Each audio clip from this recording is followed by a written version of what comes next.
Dahanjo. Oh, what have we here? No 1959 Fender Precision bass. $30 price tag because you don't know what you have. Anyhow, guys, oh, this Wooded Grove. I wanted to read that. Oh, Shady Grove. Shady Grove, my fair love. What? Sorry. Yeah, I apologize. Anyway, yeah, I'd like to thank a couple of you guys reached out recently, and kind of like, hey, are you okay? Because your last couple videos were super negative. And I was just thinking to myself, like, well, they weren't necessarily super negative. They, in my head, they were just sort of reflections on, you know, kind of what I was perseverating upon. So I forget what I talked about. One of them was put the fun in funerals, and I talked about some of the really good funerals, and of course lousy one that I've been to recently. But no, I you know, I'll leave you with this. I think it was Nikki Giovanni who had a poem that went like this: when I am dead, I am sure I'll have a big funeral. Curiosity seekers coming to see if I am really dead or just trying to make trouble. It was something to that effect. I like that. I don't know if it was Nikki Giovanni, and I probably misquoted it. But yeah, that's sort of where I was going. My personal funeral, I think it's going to be fine. Who cares? It may be far, far, far in the future, or maybe right around the corner. Who knows? Short story long, for those of you worried about me, I'm not worried about it in the least. So I do apologize for giving a really negative appearance, but I'm really, really, really super grateful for those of you who did check in on me. No, I am doing fine. I am doing fine. I will tell you though, can I bang a Yui in this guy's property? Let's find out. That's why you do that training. Anyhow, I know you guys could have banged around like in one lane, but that was pretty good for me. Yeah, so what I wanted to say was I took a trip, I don't know, a handful of weeks ago, and I went to a third world country, and anyhow, it was a phenomenal trip. It was not a vacation, nor was it for pleasure. It wasn't exactly work either, but I went down to a third world country and spent some time there in an extremely impoverished area, and a couple of really positive things came out of that. Things that I sort of already knew, but were 100% confirmed with actual real life experience. And that is the place where I went. The people there did not speak the language that I speak, and I don't speak much of the language that those people speak either. So we did not have a shared verbal language. And you know, it's not the first time I've been in that sort of situation, so I wasn't like intimidated or anything. It just kind of like, all right, my brain is going to be super tired when this trip is over. But anyhow, always time for a speed hump. Here we go. No, they're not going to make shirts with that. Move on, would you?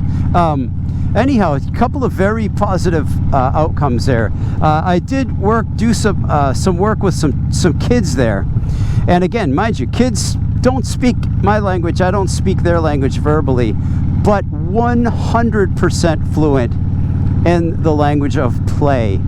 We were able to play instantly and fluently, which was awesome. I mean, if you've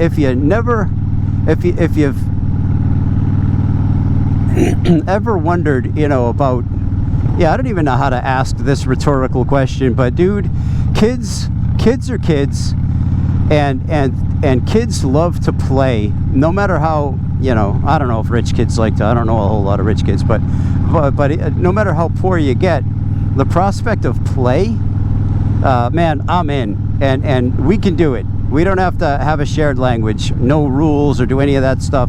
You can play. The other super positive thing too, and this might resonate with more of my you know, friends out there and wherever you are, Cyberland.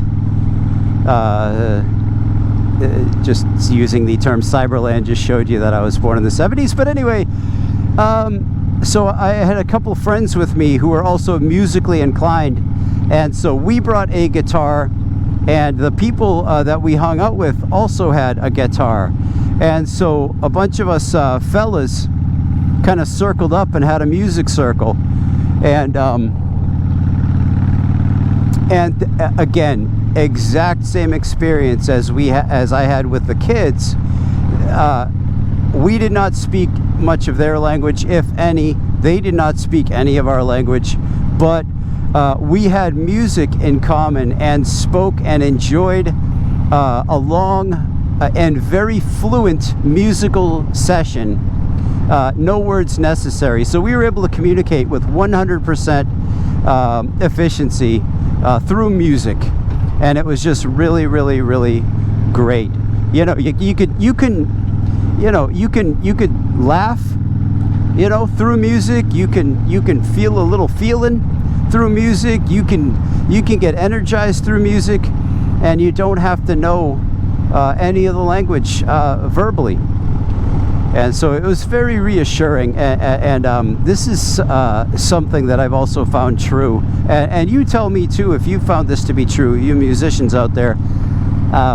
You might not know if a dude is a decent dude at all or worth hanging out with, but if you sit down and you play music with them for an afternoon or for an evening, you can pretty much tell what kind of person they are just through the musical exchanges that you have, right?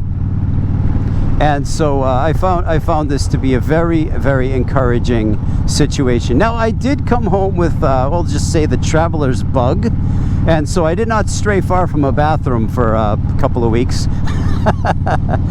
So anybody in that span of time who asked me if I would go back, you probably got a very non-committal answer. But anyhow, I just thought that was kind of funny. So I am, in spite of all of that, I still leave this experience highly encouraged, and really encouraged about people. And you know, if you think there's somebody you just can't get through to or talk to, but you could play music, you both play music, or you know, you got kids, you know, everybody's got kids, you know, the language of play and the language of music, universal. You can communicate, you can laugh, cry, get angry, get pumped, without having to know any of the verbal language. So that's it. That's very positive. It was an extremely positive experience. And I'll also say, for anyone who saw me doing my my groundskeeping work or whatever, drove by and saw me in my Gandalf suit with my big stupid hat, I was completely acclimated by the time I got where I was going, which was a very hot climate. So yeah, that absolutely worked. Long sleeves, long pants during our New England heat wave. Dude, I went there and I was completely acclimated. It was awesome. Great feeling. All right, guys, that's it. Matt the Greeter. Speaking of Gandalf, sorry, is that Tom Bombadil? No. I'm sorry. I know Tom Bombadil still had brown hair, even though he was old as the hills. Anyway, Matt the Greeter, I care about you guys. Go play some music. I care about you. I'll talk to you guys soon. Bye.